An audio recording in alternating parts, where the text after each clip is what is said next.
किसी अस्पताल में चले जाएं, किसी डॉक्टर के पास चले जाएं, हकीम के पास चले जाएं, 80% लोग आपको मिलेंगे वो ये कहते हुए आप सुनेंगे कि हकीम साहब, डॉक्टर साहब, हमने फलां चीज़ खाई, हमें ये मसला बन गया, हमने दोपहर को फलां चीज़ खाई, हमें ये मसला बन गया, हमने सुबह खाया, दोपहर खाया, शाम खाया, शाम को हम सोने लगे तो हमारे पेट में ये मसला बन गया, मेरा बीपी हाई हो गया, मेरी शुगर हाई हो गई, मेरे सांस को मसला बन गया, मेरी चेस्ट जो है वो जाम हो चुकी है, मुझे सांस में तंगी हो रही है, मेरे कानों में झप्पे चढ़ गए हैं, मेरे पेट में गैसेस बंद हो गई हैं।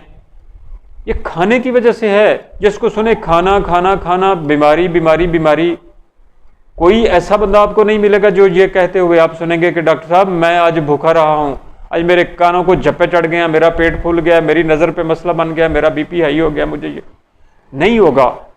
क्यों नहीं होगा? कि दुनिया का सबसे बेहतरीन इलाज बिल फाका है।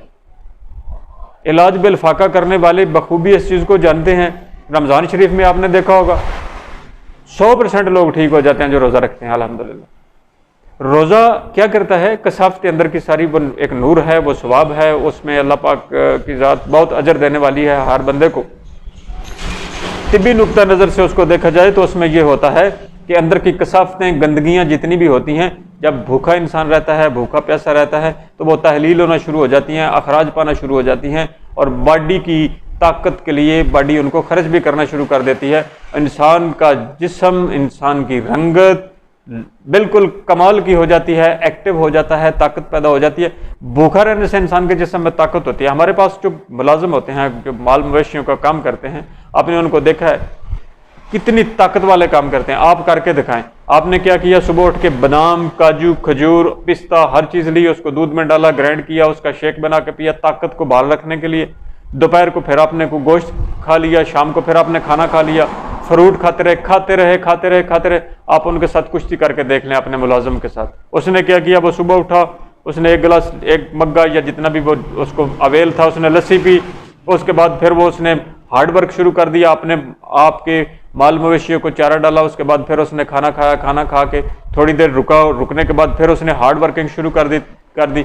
दोपहर टाइम फिर उसने, अगर ज़्यादा भूख है, किसी को मिलता है, किसी को नहीं मिलता, खाया, और फिर हार्ड वर्किंग शुरू कर दी। ना उसने मिल्क शेक पिया, ना उसने काजू खाए, ना उसने बादाम खाए, ना दोपहर टाइम गोश्त खाया, ना रात को होटलिंग की। अच्छी खुराक लेने का आपका मकसद ये था कि आपकी पावर बहाल रहे, आप ताकतवर रहे। उस गरीब आदमी ने कुछ भी नहीं खाया।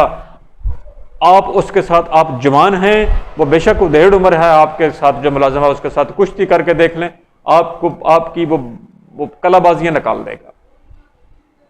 आपको चाहिए था कि आप उसकी कलाबाजियां निकाल देते, उसको आप गिरा देते, लेकिन उसने आपको एक हाथ से गिरा देना है।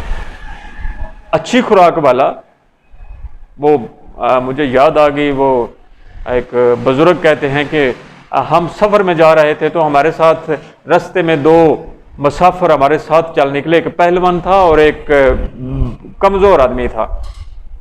पहलवान अपनी खुराक का उसने साथ सारा सामान रखा हुआ था, तो रास्ते में वो जब उसको भूख लगती, कभी ड्राई फ्रूट, कभी कुछ, वो खाता जाता था, पावर वाली चीज़ें। और जो गरीब आदमी था वो, उसके पास थोड़े से चने थे। जब भूख का टाइम होता था, जब खाना खाने का, सुबह वो खा लेता था, पानी पी लेता था, फिर शाम को जाके खाता था, दिन में चलता रहता था। तो एक जगह पे हम रुके तो वहाँ पे वो बादशाह था वो इलाके का, उसके हाथ चोरी हो गई, तो शक की बिना पे वो दोनों को उन्होंने पकड़ लिया। वो जो पहलवान था उसको और जो कमज़ोर था, दोनों को शक की बुनियाद पे पकड़ लिया और हुक्म हुआ कि इनको एक कमरे में बंद कर दो। तो बंद कर दिया गया। तो बादशाह को याद ही ना रहा उसको निकालना। 3 दिन गुजर गए तो किसी ने उनको बताया भी ना। उनके जाह जलाल की वजह से उनको याद आया तो उन्होंने दरवाज़ा खोला, तो जो पहलवान था वो मर चुका था और जो कमज़ोर था वो बिल्कुल ठीक था। तो पास से कोई दना आदमी, जिस तरह के मैं दना हूँ या इस माशरे में, पास से गुजरा तो उसको पता चला कि इसका ये वाक़या हुआ है। तो उसने कहा कि बड़ा ताज्जुब है कि पहलवान मर गया है, वो तो बड़ा ताकतवर था, और बड़ा ताज्जुब है ये बकारी, ये कमज़ोर, ये गरीब अभी ज़िंदा है। तो बादशाह ने कहा कि नहीं, ऐसा नहीं है। अगर ये कमज़ोर मर जाता तो फिर ताज्जुब था, अगर पहलवान जिंदा रहता तो फिर ताज्जुब था। क्योंकि जो कमज़ोर है, जो गरीब है, उसने फाका कशी अपने जिस्म पे पहले ही उसकी प्रैक्टिस कर चुका है, उसको खाना कम मिलता रहा है। और ये जो पहलवान जो सुबह बादाम खाता था, दोपहर को कुछ खाता था, शाम को भी ताकत वाली चीज़ें खाता था, फ्रूट्स वगैरह खाता था, उसको बर्दाश्त की ताकत ही नहीं थी, उसके जिस्म में बर्दाश्त करने की आदत ही नहीं थी। वो मर गया है, वो ठीक हुआ है, ये जिंदा रहा है, ये ठीक है। अगर ये मर जाता, वो जिंदा होता, तो फिर तज्जब की बात थी। बात शायद मैं आपको नहीं समझा सका, या यकीनन आप समझ गए होंगे। बात करने का मेरा मकसद जो है वो ये है कि कम खाओ, सुन्नत रसूल सल्लल्लाहु अलैहि वसल्लम पे अमल करो, जितनी भूख है उससे ज़्यादा न खाओ, बल्कि उससे कम खाओ। हर बंदा जानता है, मैं आपको लेक्चर दे रहा हूँ आज, आप इसको पहले से ही जानते हैं, लेकिन अमल कोई नहीं। खाना खाने से पहले पानी पी लो, कमाल है। ज़्यादा ज़रूरत है तो खाना खाने के दरमियान पानी पी लो। खाना खाने के बाद कभी भी पानी ना पीना आपकी ज़िंदगी में परेशानियां पैदा कर देगा। खाना खाने के बाद लाजमी चला करो, सुबह शाम खाना खाने के बाद लाजमी चला करो। दोपहर का खाना तो वैसे ही नहीं खाना चाहिए, अगर कोई बंदा खाता भी है, उसको ज़्यादा भूख है तो उसके बाद भी चलना चाहिए। अगर गर्मी है, कोई वर्कर है, कोई हार्ड वर्कर है, तो गर्मी के मौसम में खाना खाने के बाद ना भी चला फिरे तो कोई बात नहीं, लेट भी जाए तो इसको कैलूला कहते हैं, कैलूला से भी फायदे होते हैं।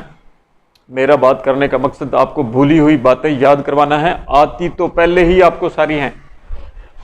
कम खाना, कम सोना, कम बोलना, ये बहुत कमाल की चीज़ें हैं और अक्लमंदी की दलील है, समझदारी की दलील है, सेहतमंद इंसान की दलील है।